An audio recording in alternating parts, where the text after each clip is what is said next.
Nay, kanina po kayo nagagalit. Kanina po kayo nagagalit. Galit po ako kasi nga hindi na pinangalagaan ko yung...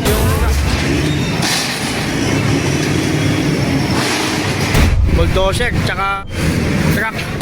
Naiiyak po ako talaga. Dahil katulad na nakita ko talaga, binurong talaga yan eh. Sa kahabaan ng Road 10 yan, Road 10 yan. Ito yung outpost, na bagong outpost ng Manila Police District, DMFP. Yung ragdagang police presence dito sa area na inilatag ni MPD Director Police Brigadier General Arnold Santiago. Kasama tayo ngayon ng MPD Station 1, Smart Mountain PCP led by Police Captain Ryan J. Balagtas. Sa kanilang clearing operation, katuwang ang Manila District 1 DPS Police Captain Balagtas under the instruction of Police Lieutenant Colonel Ronald De Leon, ang buhawi ng Maynila. Ayan si Police Captain Balagtas. Ayan na, susutsurin na itong mahaba ng road. Kanya-kanya silang pulasan. Ayan, alisan. Ayan, DPS at MPD Station 1 Smart Mountain PCP. Isang truck ang dala. Ayun, isang truck ang dala.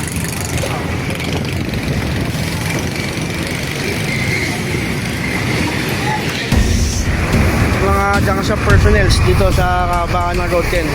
Sa ongoing clearing operation ng MPD Station 1 SMPCP led by Police Captain Ryan J. Balagtas. Tuwang ang Manila DPS District 1. Ayan. Ayun, isang truck ang dala-dala ng DPS.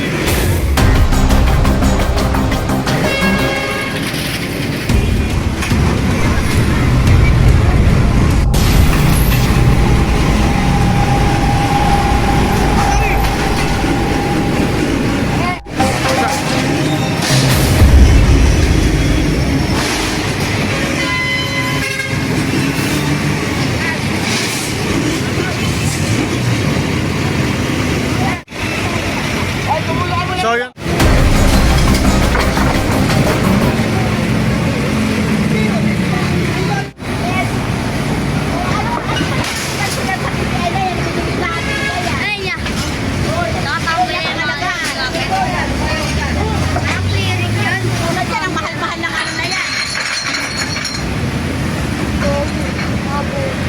BPI yan. Opo.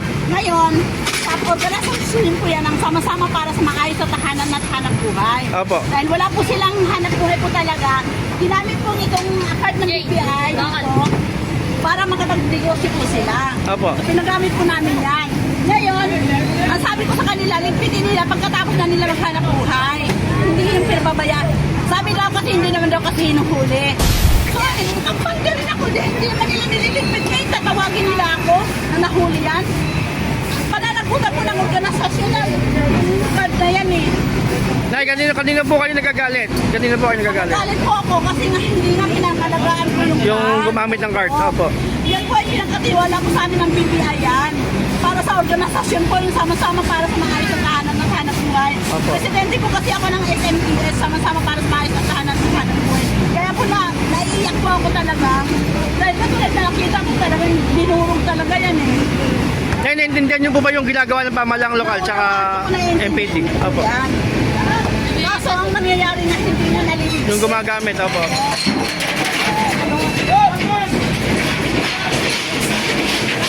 Ang problema nga po, yung gumagamit po ay hindi rin po napapangalagaan. Nay, baka may masasabi yung samahan niyo po para sa mga residente dito.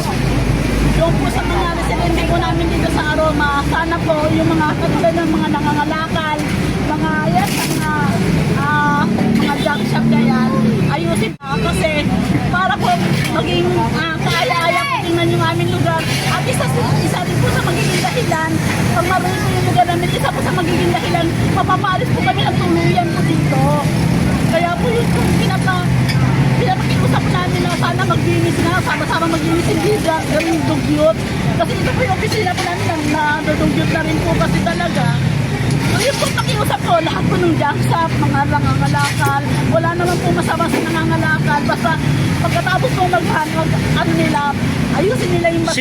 Sinupin Po at tapos po talaga sa tamang lagayan para hindi po magiging dugyot. Hindi po po, dito sa magiging sanhi po ito ng pagpapalis namin ng tuluyan po dito sa aming lugar. Eh, pwede po malaman yung pangalan niyo po sa ano yung samahan. Presidente mo ng SMT, sama-sama para sa maayos at tahanan at hanap buhay.